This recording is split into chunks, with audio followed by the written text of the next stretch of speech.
You're listening to the Good Question Podcast with Richard Jacobs. Our goal is to make each of our guests exclaim, that's a good question. I don't know the answer.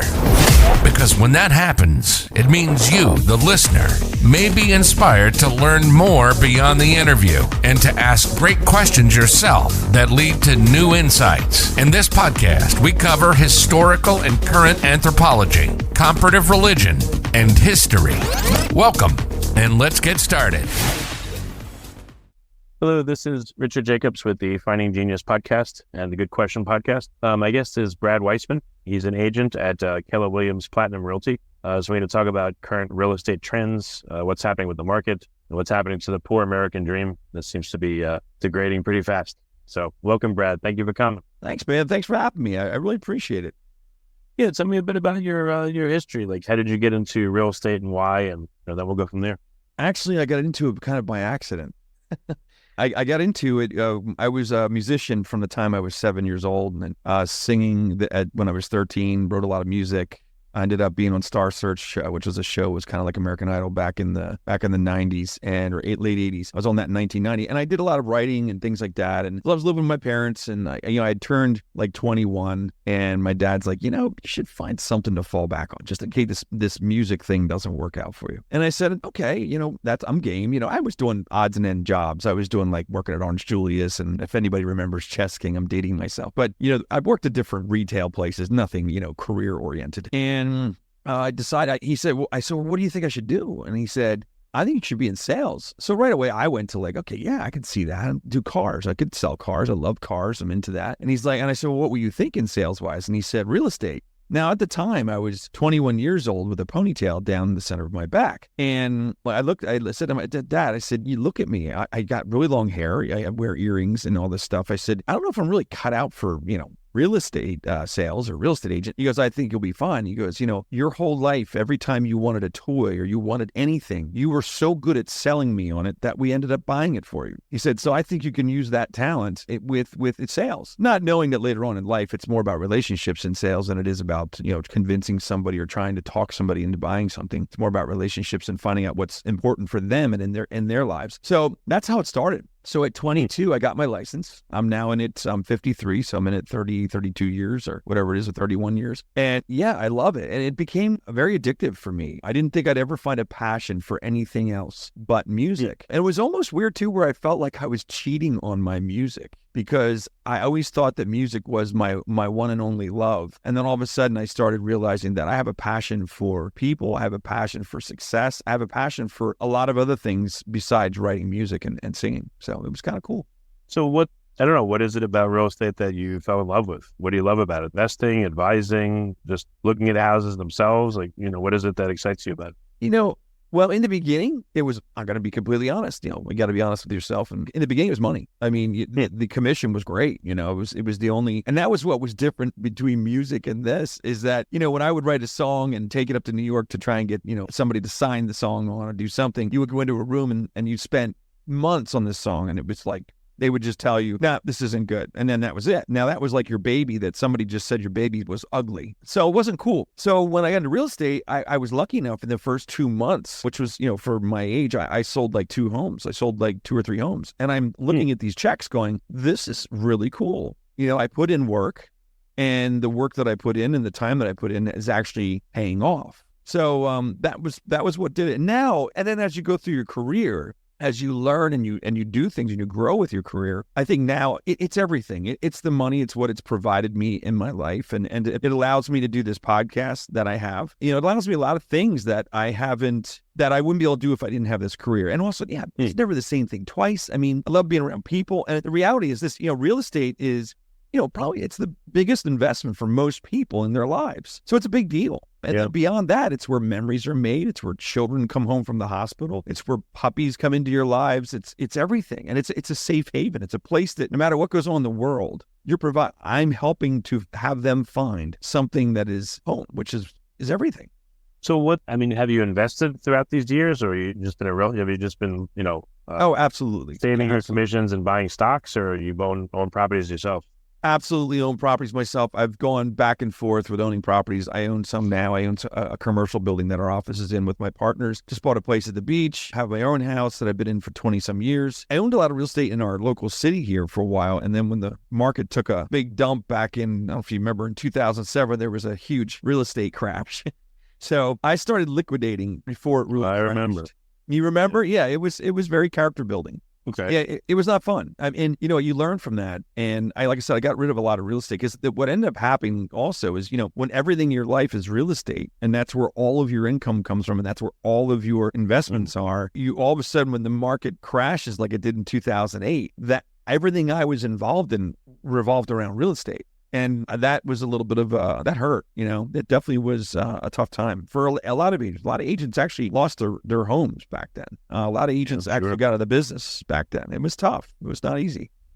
What do you hear today that after 30 plus years in real estate, you just want to poke your eyes out, because you're tired of hearing it? It's a misconception or commonly held belief that's just not true that you have to disabuse over and over. Anything like that? Yeah, right now there's a lot of people, and sometimes it's government, sometimes it's not, it's the media or whatever. The media tends to obviously always blow things out of proportion. But, right now, our main issue in real estate right now is actually inventory. A lot of people say it's affordability. Believe it or not, it's not as much affordability as it is inventory. Now, the affordability can be solved if you bring more inventory into the marketplace. It's supply and demand. This is like the best example of supply and demand. What some of the politicians are saying, they need to make housing more affordable. But when you create programs that brings more buyers into the market, it actually does the opposite effect. What it does is it raises the prices even more because you're not solving the problem. The problem is inventory, which means we need to build more homes. We need to build more apartment places. We need to build more condos. That's the issue. And the reason we've got into this problem is from 2007, 2008. A lot of builders went out of business.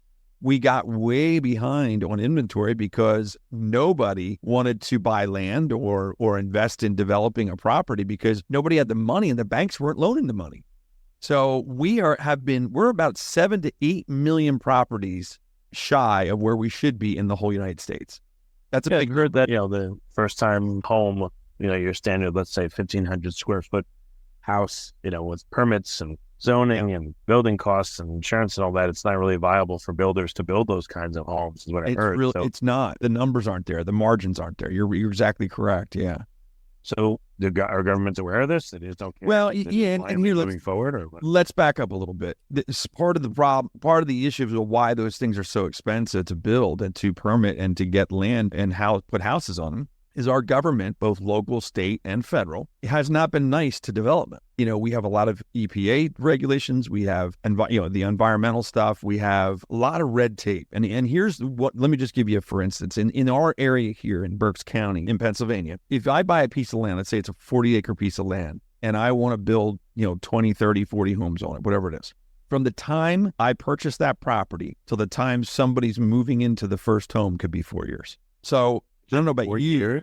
4 years? Yeah. I don't know about you. Are you supposed to float? I mean, are builders' loans and construction loans even advertised for that? Attorney's fees, permits, buying the land, doing all the even the loans, though. Can you get a loan that absolutely construction loan that'll go on that time? Yeah, and that's what happened. So ours is probably one of the worst in the state here. Other counties in our state, are maybe 2 years. If you go down to Delaware, like the state, Delaware or Maryland, they're around 18 months, which is very doable and very reasonable. And that's the way it used to be everywhere. But there's so much red tape now. It takes so long to get the permits, all the approvals that you need to get between locals and state. Most of the time it's local and state, not really federal. All the approvals you have to get, you just can't imagine. It just it takes, it could be 2, 3, 4 years. You know what's sad? And I've seen this directly firsthand. You could have a house where there's literally rotting corpses hanging in the front yard.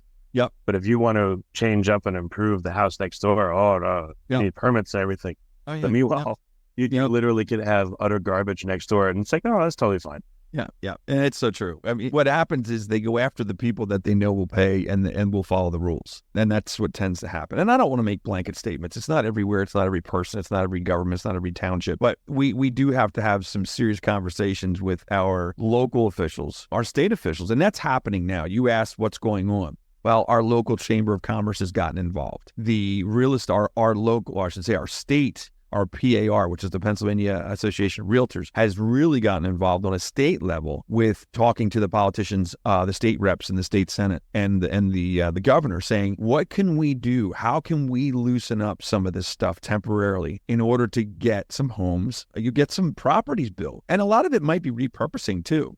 It could be taking, we're going to have we're noticing that commercial properties, obviously since COVID, are not leasing as much, and industrial's not leasing as much. Warehouse is doing very well because of Amazon and all the big guys. But we're noticing a lot of commercial spaces sitting vacant. What about repurposing that? Rezoning those areas to residential. Put condos in there. Put, whatever you need to do. Even apartments. We just need places for people to live, because that is going to be what solves the issue of unaffordable housing. If you make it more affordable by the government giving you the money or falsely lowering the interest rate, you're going to actually not achieve the goal. You're going to actually bring more people into the market, and you're going to raise the prices because now you have more buyers that can afford to buy the property. That's what people don't see that. And that's really what. So lowering interest rates at this point, all it would do is actually squeeze inventory even more.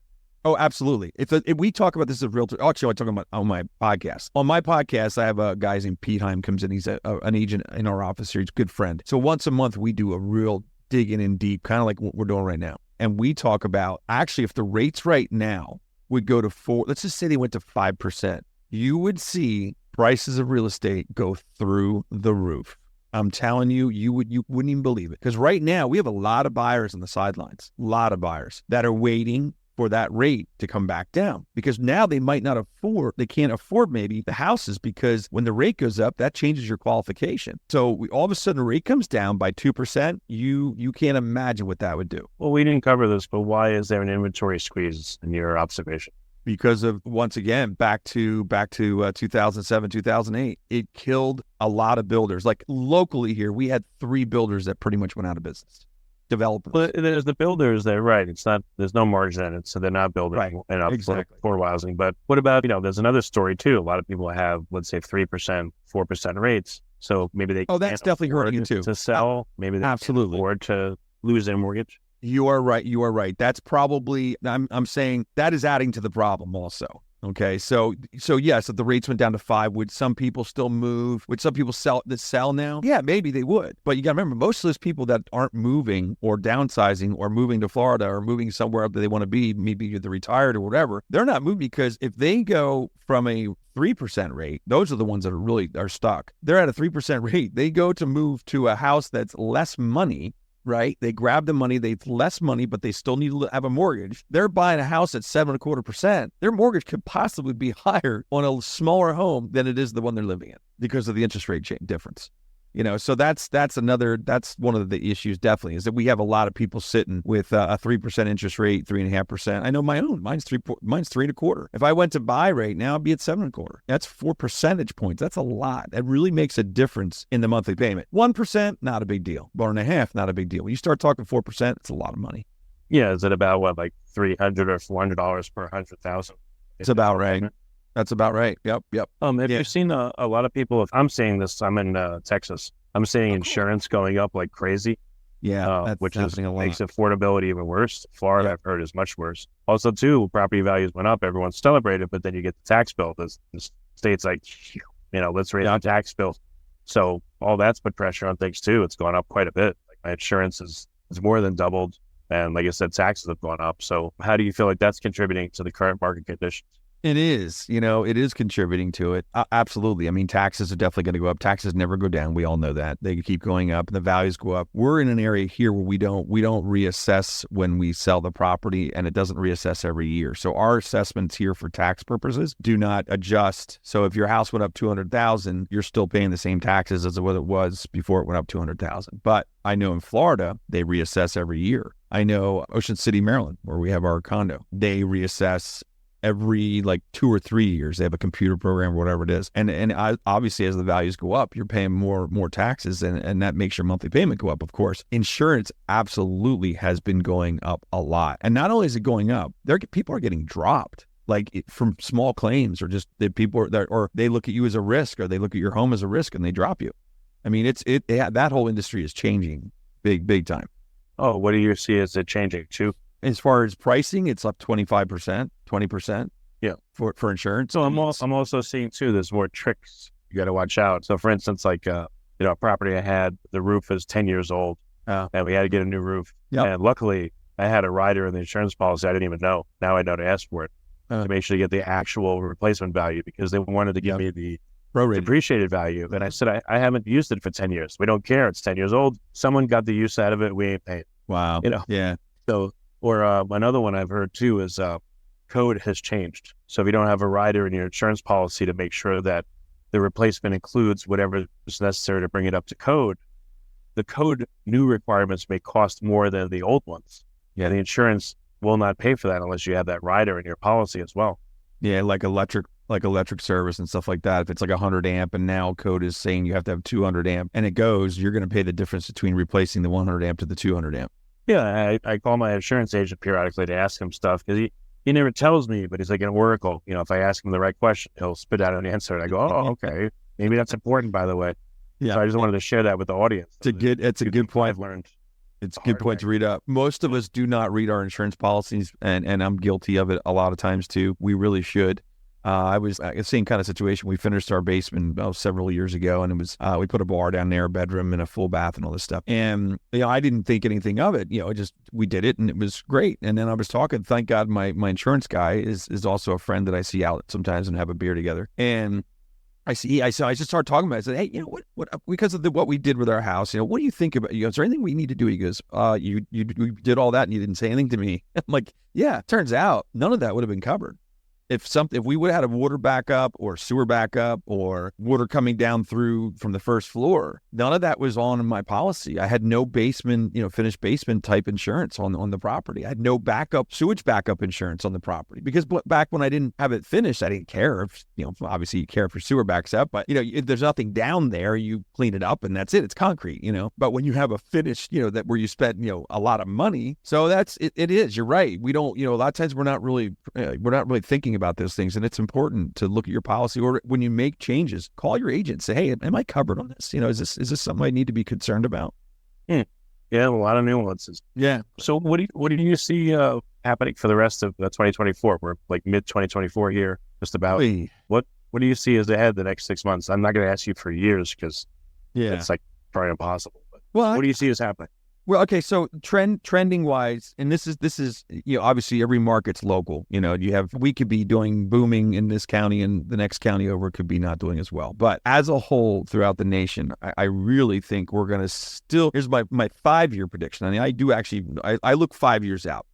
If you are looking to buy a property, and you're not buying a property because you're waiting for the prices to come down, that is not a good choice.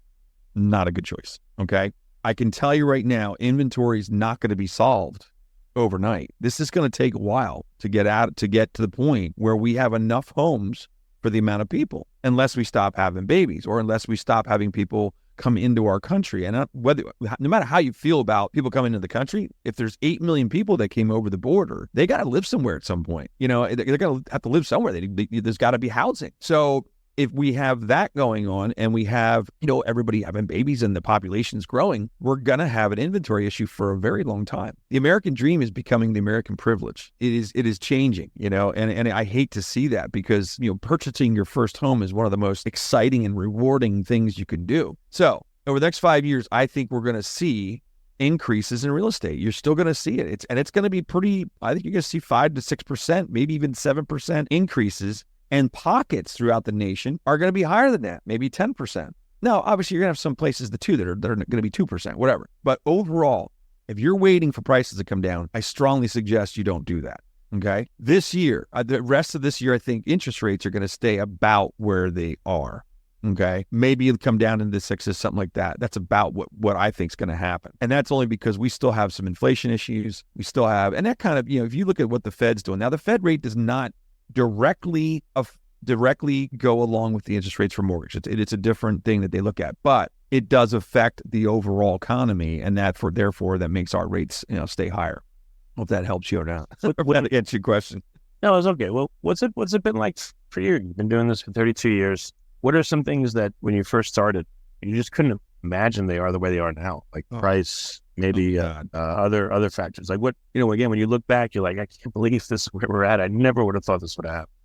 Yeah. Oh, yeah. I mean, we're what is happening now is just phenomenal. It's amazing, and like I just never saw this happening. Just like I didn't see the crash happening in 2007, 2008. I never saw the market going in this direction. I mean, most of my career, when you would go get a listing contract to sell a house, we would get a 1-year contract because most of the time we would hope it would sell in 3 to 6 months. But if it didn't, we would want a whole year contract to recoup the money and the time that we put in if it sold in 8 months. So it's just very interesting where this has gone. Now we look at a market where I tell people, look, if we don't get a bunch of showings and it doesn't get an offer in, 3 weeks, then we know the price is too high.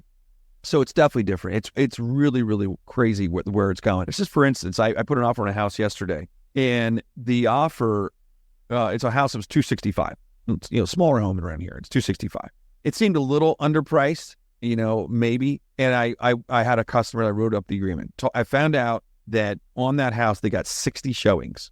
Okay, we put an offer in at $275. Okay. I asked the agent, where do we stand? Like, what do you think with this? And she said, well, we have offers now cash for $310. Now the listing price is $265. We put in at $275 and they had cash offers at $310. It's just crazy. That's what's going on. And the thing is like from what you're saying, people are less patient. They want, it makes sense. Everything is like that now. Everyone wants immediate results. People are less patient. People have shorter attention spans, and it seems to be reflective in the buying and bidding behavior of houses, is what I'm hearing, I think. Yeah. And here, you're exactly right. And people, it's like a frenzy when a house like that comes on the market that's in half decent condition and that price rate under $300,000. It's a frenzy. People just go nuts. Here's the other thing too, is that remember on that situation, there's 50 some other people that still are looking for a home. Like there was 50 some showings, up to 60 showings on the house. That means in that market right there, there's still 60 people looking for a home. So when the next one comes out that's like that, it's got to be another frenzy again. I say it's like throwing a French fry at the beach and all the seagulls just go after it. That's kind of how I feel when a house goes on the market. You know what I mean? I mean, you have beaches down there in Texas, don't you? Somewhere. I'm from New York. I picture the seagulls doing exactly that. Yeah, I guess. Yes, and that's really what it's like. A new listing is like a French fry with a bunch of seagulls around it. That's kind of what happens. That's funny. Yeah. Huh. What part of New York? Oh, Long Island. Oh, it's my wife is from Long Island. Oh, right on. Yeah.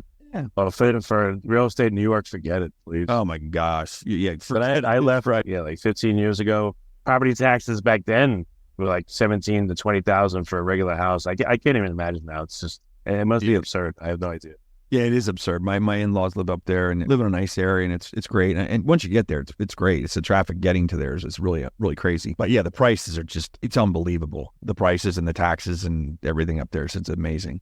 So just, last couple of questions. We were talking about, the shortage. So one thing I've seen is like here in Texas and Austin, they recently lowered the minimum lot size requirement to allow for increasing density.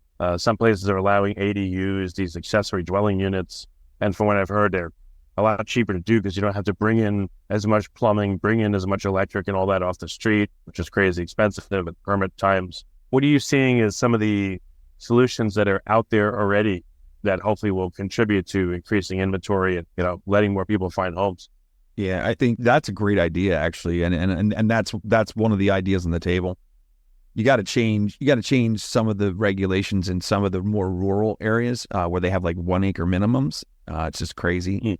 So that does have to change in some areas, and it doesn't have to change everywhere, but it'd be nice to, and what's funny about that too, is when there was developments out in the rural areas, what they do is they'll take 50 acres and they'll say, all right, we're 1 acre minimums or 2 acre minimums. Now you just took 50 acres and you only have maybe 40 homes between infrastructure and everything else. You have 30, 40 homes. Whereas if you took those 50 acres and made it like condos, part of it, townhouses, another part, and then do another part with some single homes, you could put probably 3 or 4 times the amount of properties in there. That's the other thing too.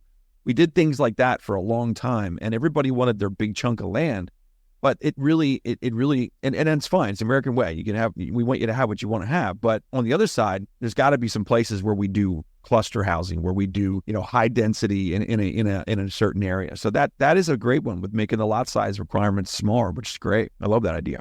And, where you are there is there any need for ADUs? I mean, like to me, Pennsylvania, I don't live there, but Pennsylvania seems like a very long state, that's full of forests, and on one end is Pittsburgh, and on the other end is Philadelphia. Not much in between, but that's just my perception. Right. You're pretty much you're spot on. The middle of Pennsylvania is very very rural. A lot of woods, a lot of hunting, a lot of deer. Yeah, you basically have. I mean, and then there's these little cities in between. So like Harrisburg, which is the capital, bigger city, but not huge. But it's kind of like in the middle of the state, more towards the east than it is the west. You have Erie, which is not really big up there either, but you have, and our like Reading, Pennsylvania, we've got about 85,000 in our city, 400,000 in the county, which is Berks County. So yeah, you're right. It's basically a lot of population around the city of Philadelphia, a lot of population around the city of Pittsburgh, but in between, a lot of rural areas, a lot of unbuilt home, a lot of unbuilt land, pretty much.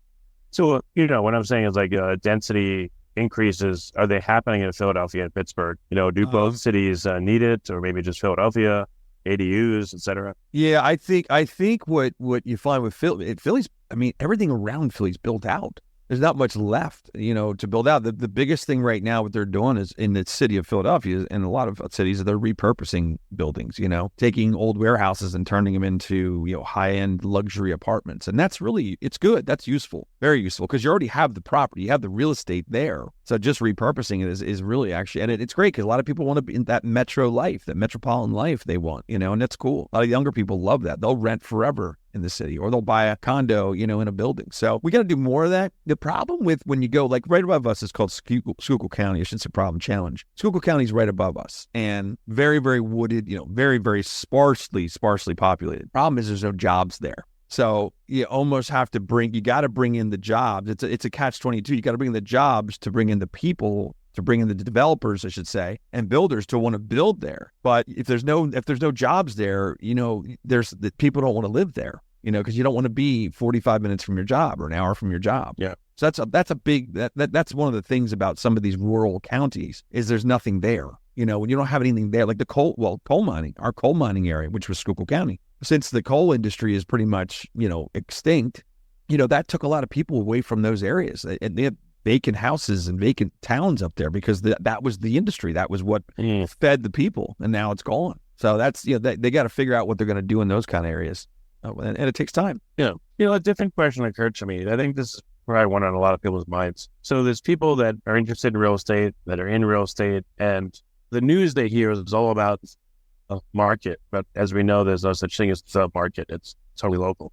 What does someone do, though, with information about the real estate market? How do they reconcile that with their local area? Like, what additional investigation should they do to figure out, is what's being told nationally representative where I live? If I want to buy a house, sell a house, rent a house, et cetera, how do I bridge that gap between those two types? I would find, of course I'm going to say this because I'm in real estate. I would find a realtor that you trust, that is experienced, and maybe that you got a referral from, maybe friends, or, do some digging. People think that you just pick one realtor and that's it. Interview some realtors, find out who you click with, find out who knows the local market. If you have a good realtor, they should be able to tell you what's going on in the market. They should really know their local market. I mean, I study this stuff nationally, state, and I study it locally too. I read a lot and I really, really pay attention, which I didn't always do. But when you have a podcast that, is kind of 25 to 40% real estate, I better know what I'm talking about.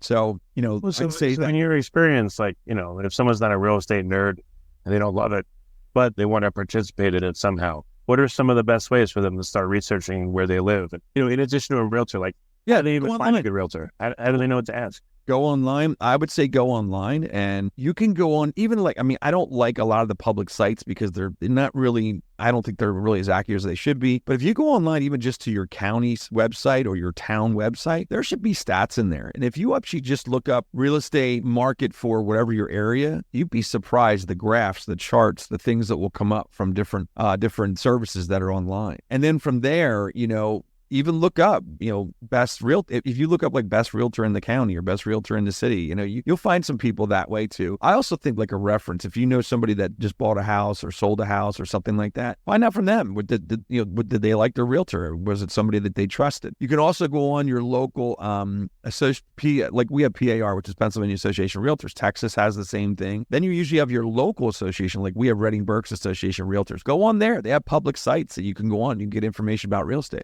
There's a lot of stuff you can find out that way. I've seen some of the bigger channels like bigger pockets. And, there's some like big real estate channels now on YouTube that put out all kinds of info, Absolutely. I'm not saying good or bad or ugly, but out there. Yeah, So, exactly. But you're right though. Really, really dig in what's going on in your local market, because what you hear on the news or what you hear in the state is real estate is so local. It really is. So, I mean, even within our county, each school district has its own market. And that's the part that you really start to get, when you start really fine tuning, if each school district has a different market, has a different pricing, has different taxes, so you really just have to, you got to figure out where you want to go. And a lot of times if you have children, you want to study the schools and things like that. That's going to determine what school market you're going to be in, and then go from there. But yeah, find somebody that really knows their stuff. That's a realtor. And if you find the right realtor, I'm telling you, they have a wealth of knowledge and experience. I mean, if it's somebody just started, not that I'm going to bust on anybody just started, and they might be great, but somebody maybe has a couple of years under their belt that knows them, has really studied things. So that's what I would do if it was me. And is it important that your realtor owns at least a property or two themselves? I mean, obviously a place to live, but how important is it that your realtor also invests? And then I think, obviously it's like a dentist not brushing their teeth. I think, yeah.